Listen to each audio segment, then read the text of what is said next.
Dear students, welcome to EPG Pathshala. Today we are going to discuss on air quality and greenhouse gases. We have already studied air pollution is the unwanted or undesirable entry of foreign material into the air which makes it unfit for human use.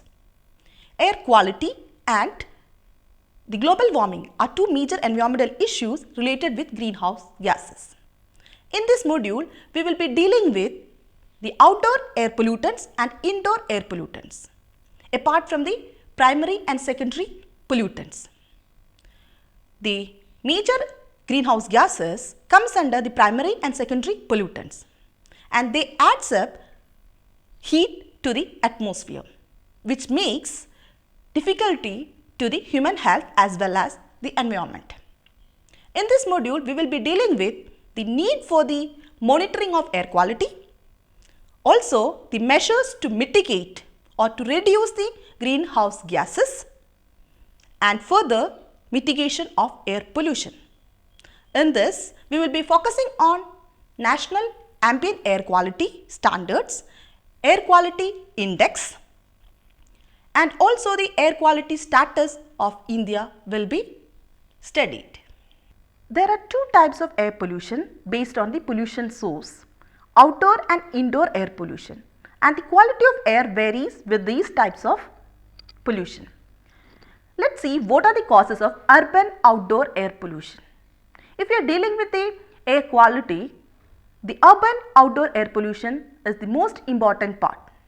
Here, both mobile sources and stationary sources make significant contributions to urban outdoor air pollution, and the main contribution is by carbon dioxide emission. These sources emit the primary and secondary pollutants such as particulate matter, PM10 or PM2.5, lead, sulfur dioxide, oxides of nitrogen, ozone, hydrocarbons, carbon monoxide, hydrogen fluoride, heavy metals apart from NOx and SOx emissions. Some of the major sources include exhaust fumes from vehicles, emissions from manufacturing facilities and power generation. The major sources of particulate matter contributing to urban air pollution are traffic around 25%, combustion and agriculture contributes 22%, domestic fuel burning contributes 20%, natural dust and salt contributes 18% and industrial activities contributes 15%. The major source of primary and secondary pollutants are of urban origin. The urban air is a complex mixture of toxic gases and particulates, which we have already seen, and the major source is combustion of fossil fuel. The urban air pollution is mainly caused by transportation sector, and it depends upon large number of vehicles, use of diesel powered vehicles in large number, use of outdated vehicles in large number of motorcycles, three-wheelers, low quality of fuel adulteration in vehicles.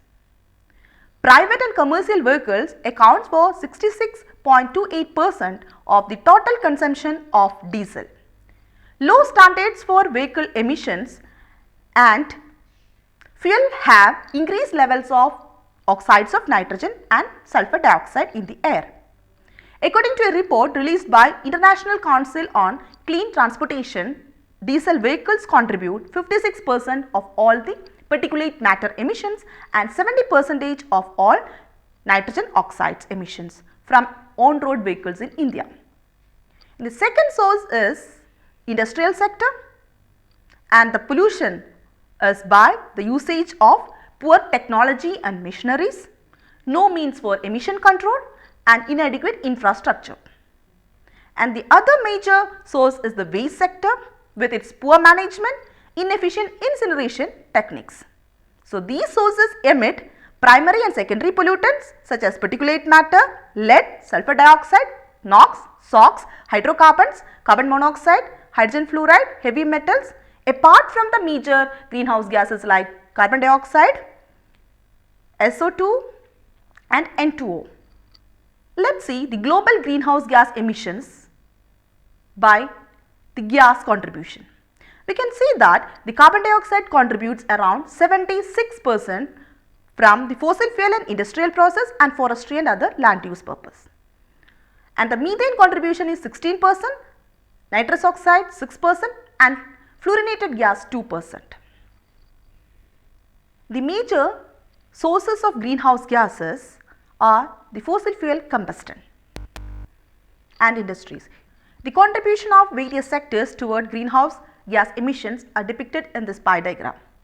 Electricity and heat production contributes 25%, agriculture, forestry and other land use contributes 24%, industry 21%, transportation 14%, building 6% and other energy sources 10%. If you see the emissions by country, the top carbon dioxide emitters are China, United States, European Union, India and the Russian Confederation. These data include carbon dioxide emissions from fossil fuel combustion as well as from the cement manufacturing and gas flaring. So, you can say that this greenhouse gas contributes to the quality of the air.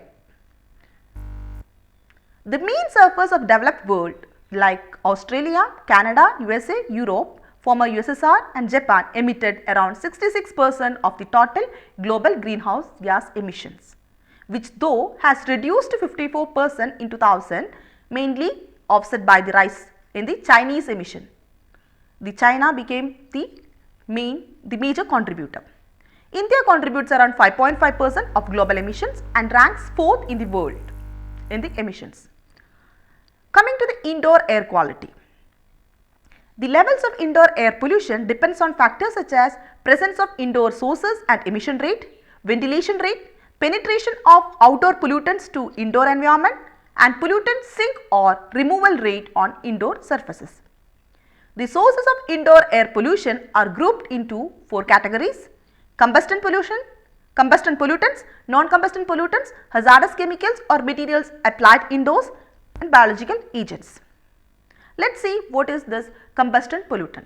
These are mainly released from domestic combustion and tobacco smoke. Domestic combustion. WHO ranked indoor air pollution as the 8th most important risk factor responsible for 2.7% of global burden of diseases. Smoke from fuel burnt indoors, mainly from cooking and space heating, contains pollutant such as CO2 and fine particulate matter, volatile organic compounds, carbon monoxide and carcinogenic polyaromatic hydrocarbons.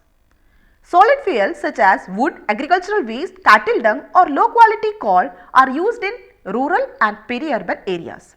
The cooking stoves with low efficiency generate higher emissions of incomplete combustion products. As per the census 2011, 87% of rural households and 26% of urban households depend on biomass for cooking. Burning of biomass is a leading cause of indoor air pollution and the emission of CO2 and is responsible for respiratory and pulmonary health issues in approximately 400 million Indians. In homes of developing countries, polyaromatic hydrocarbon levels were reported in the range of 100 to 10,000 nanogram per cubic meter compared to 20 nanogram per cubic meter in busy traffic areas or 20 to 100 nanogram per cubic meter in the areas of cigarette smoking. So, you can see that domestic combustion is how much dangerous. The second combustion pollutant is tobacco smoke. It is also known as environmental tobacco smoke, which is a complex mixture of toxic pollutants like fine particles, nicotine, nitrosamines, polyaromatic hydrocarbons, carbon monoxide, NOx, etc. This causes adverse health effects also to the passive smokers or exposed non-smokers.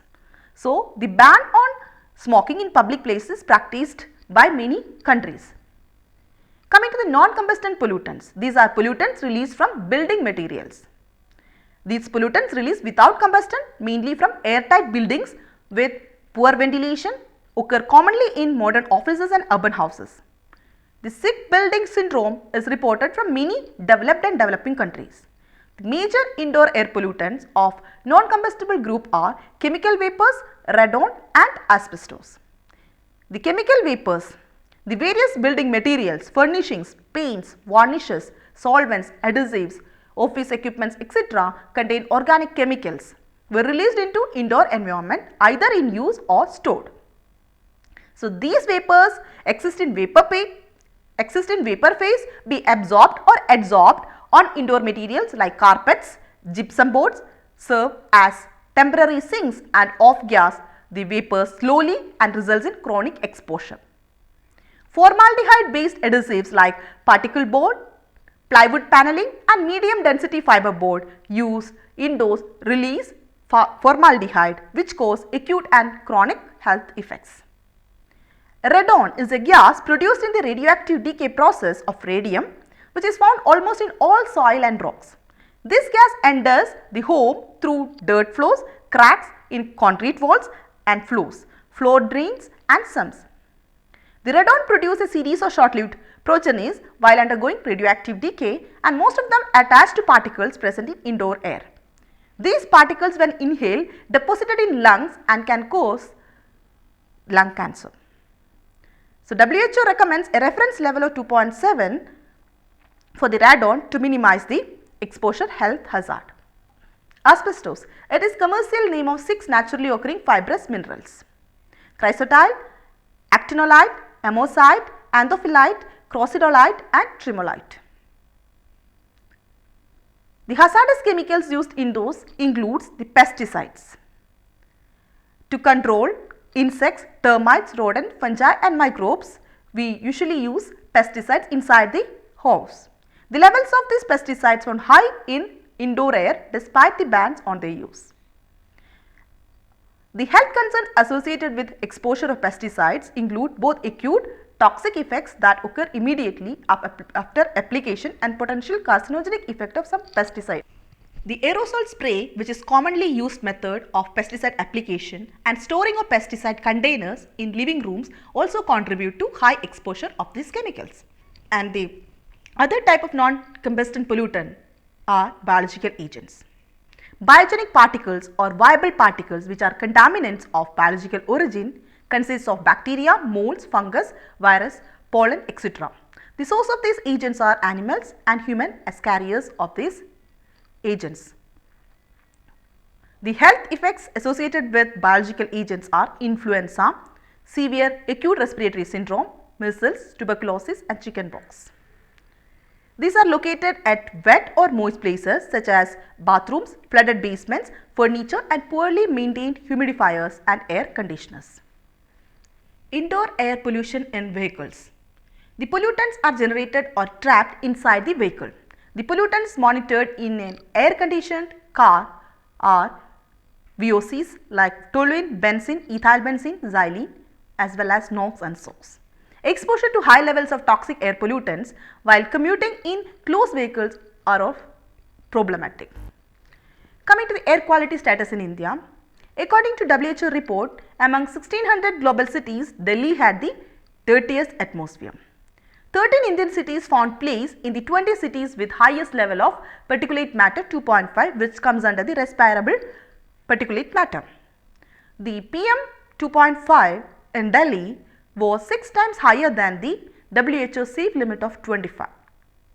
More than 60% of Indian cities had critical levels of particulate matter 10 in comparison to the national annual average standard of 60 microgram per cubic meter. The rising concentration of greenhouse gases of anthropogenic origin in the atmosphere have increased since the late 19th century. According to third assessment report of the Intergovernmental Panel on Climate Change, because of the increase in concentration of greenhouse gases in the atmosphere, the carbon dioxide increased by 29%, methane by 150% and N2O by 15% in the last 100 years.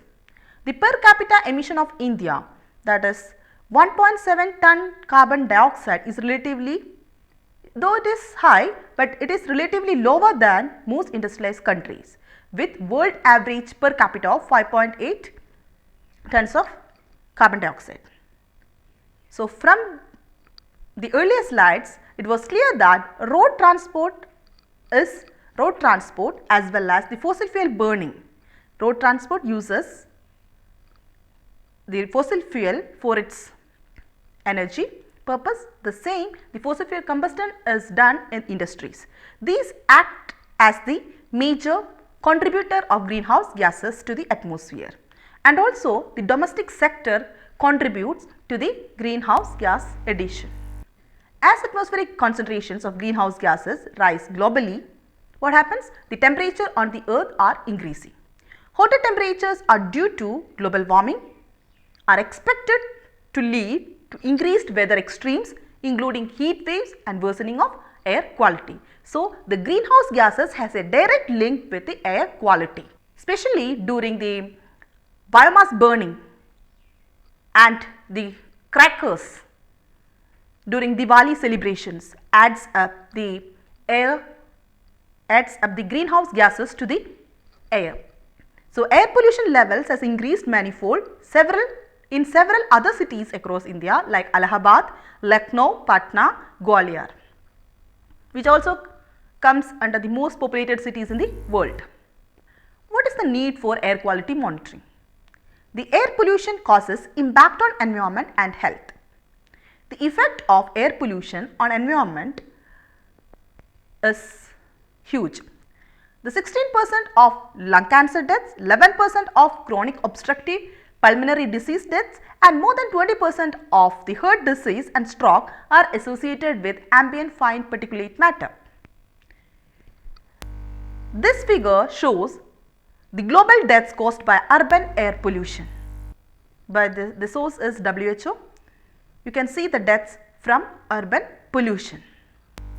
These greenhouse gases have the global warming potential, which is the index defined as cumulative radiative forcing between present and some chosen later time horizon caused by a unit mass of gas emitted now. So, if you compare the greenhouse with CO2, you will be having this global warming potential, and it is a time integrated factor and commonly adopted standard of 100-year global warming potential for reporting the greenhouse gases. You can see in the table the global warming potential of carbon dioxide is 1, methane is 25, N2O is 298, as per new reports it is around 3 ton also, CFCs it is around 4750 to 10,900. So, we have seen the impacts, the environmental impacts like average annual temperature are increasing, snow, sea, ice and glaciers are decreasing or the melting of this happens, then coastal erosion rates will increase, precipitation level will increase, or in some other part the drought conditions will prevail, then heat waves and the loss of many wildlife, and also the human health impacts. We have already seen it is related with or it is associated with respiratory diseases, some carcinogenic toxins are inhaled, which will also related to cardiovascular problems and certain types of cancers. There are risks of water, food, vector and rodent-borne diseases, and the vulnerable populations such as children and elderly are expected to be most affected by the changes. It also has some economic impacts in the agriculture field, forestry, tourism and other recreation. Air quality monitoring and measures to mitigate air pollution. The air quality monitoring is the primary activity for addressing this problem. In India, 350 monitoring stations are operated by Central Pollution Control Board and State Pollution Control Board. The Clean Air Act amended in 1990 requires EPA to set national ambient air quality standards for pollutants considered harmful to human health and environment. They take care of most of the greenhouse gas or the criteria pollutants. The Clean Air Act identifies two types of national ambient air quality standards. Primary standards provide public health protection, including protecting the health of sensitive population such as asthmatics, children and the elderly. Secondary standards provide public welfare protection, including protection against decreased visibility and damage to animal, crop, vegetation and building. Government has taken several measures to mitigate air pollution, which include the Central Pollution Control Board notified National Ambient Air Quality Standards in 2009. The revised National Ambient Air Quality Standards in this time are notified for 12 parameters: particulate matter 10, particulate matter 2.5, NO2, SO2, carbon monoxide, ozone, ammonia, lead, nickel, arsenic, benzopyrene and benzene. You can see in this table the national ambient air quality standards for these 12 pollutants. The air quality assessment. The air quality of different cities or towns have been compared with the respective NAAQS, that is National Ambient Air Quality Standards. The pollution level in industrial, residential, rural and other areas and ecologically sensitive areas were classified based on annual mean concentration range of SO2, NO2 and PM10. You can see the pollution level low, moderate, high and critical, and how it varies with the ecologically sensitive area and industrial, residential, rural and other areas. The air quality has been categorized into 4 broad categories based on the exceedence factor.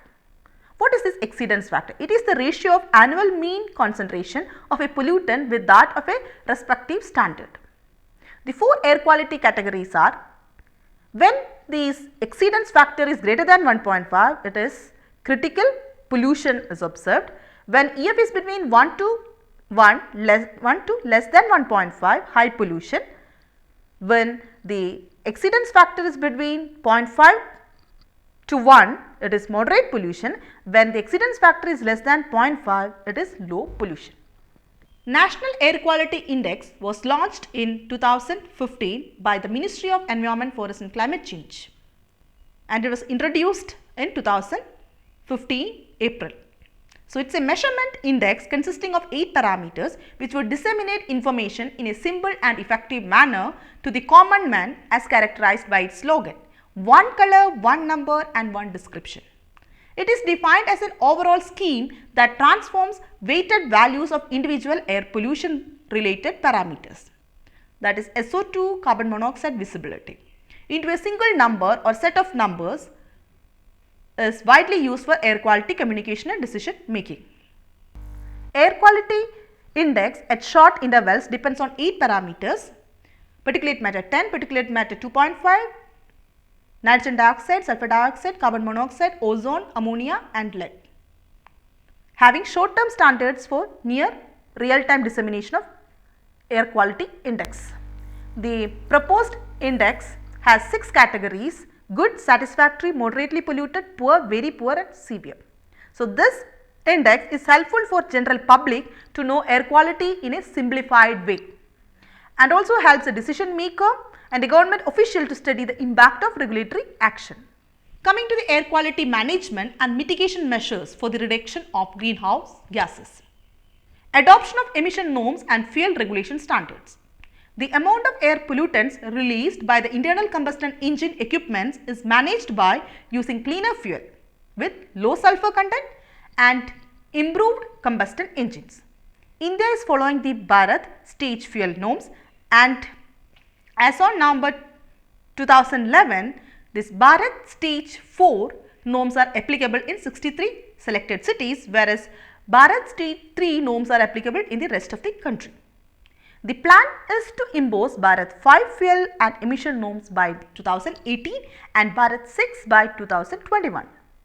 So, low sulfur fuels are critical to lowering direct emissions of particulate matter from on-road traffic, that is ultra fine soot particles are of great concern due to their health impacts and are a leading cause of the lung cancer. And the black carbon, it is important for the climate pollutant. Then the second measure is National Urban Transport Policy. The percent of personal transport such as cars and two-wheelers in most of the Indian cities accounts for 45 to 48% share in the modes of transport used. The National Urban Transport Policy was launched in 2006 by the Ministry of Urban Development for encouraging greater use of public transport in urban areas. It was reviewed in 2004, seeks to prioritize the use of public transport running on cleaner fuel and technology and develop a people-centric, sustainable multimodal urban transport network, taking into consideration the unique characteristics and specific situations prevalent in cities. It promotes public transport network including metros. The third measure is reducing the dependence on biomass burning in rural households.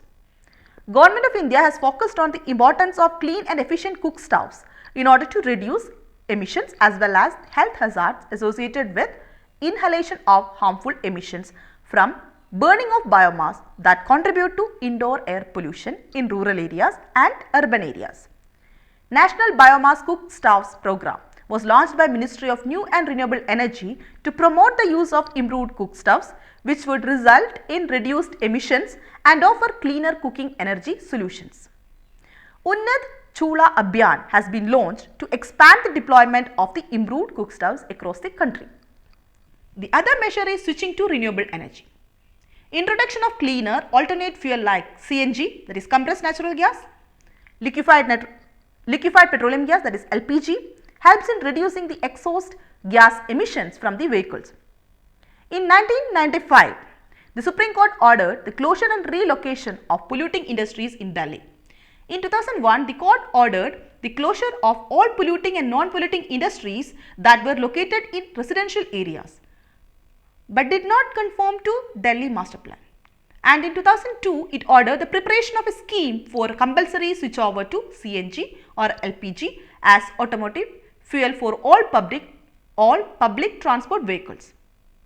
So, the shift from consumption of fossil fuel to renewable energy source like solar, wind, hydro, tidal, geothermal, biomass energy also enable reduction of negative impacts to air by the emission.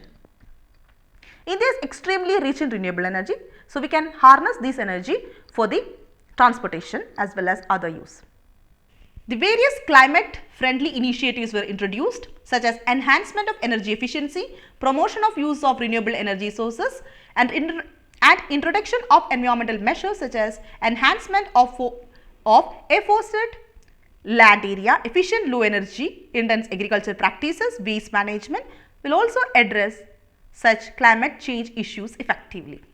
The principal mechanisms available to India for financing climate change mitigation activities and technology transfer under UNFCCC are CDM, that is Clean Development Mechanism, and the Global Environmental Facility. It can be used for reducing the greenhouse emissions to the atmosphere. The other measures to mitigate air pollution includes formulation of regulation, setting up of monitoring network, execution of source apportionment studies, and reduction in vehicular emissions by all the means. So, students, to summarize, in this module we have seen the air quality, the urban air quality, what are the causes of urban air pollution. We have seen indoor air quality, what are the pollutants causing this indoor or deteriorate this indoor air quality like combustible, non-combustible, hazardous as well as biological agents. We have seen what is the need to monitor the air quality. We have seen different measures to mitigate the air pollution. We have seen the different measures to reduce the greenhouse gas emissions. We have also dealt with the National Ambient Air Quality Standards, Air Quality Index, and also the air quality status of India, especially Delhi and other cities which are worst in its quality among the world's other cities. We have also seen in this air quality the most important thing is particulate matter, which is most problematic to the human health, either as suspended particulate matter, which is PM10, and PM2.5, which is respirable particulate matter. And there is a need to mitigate this greenhouse gases emissions to the atmosphere because it has an impact on the environment to heat up the earth, that is global warming, as well as impact on human health and other economic impacts. Thank you.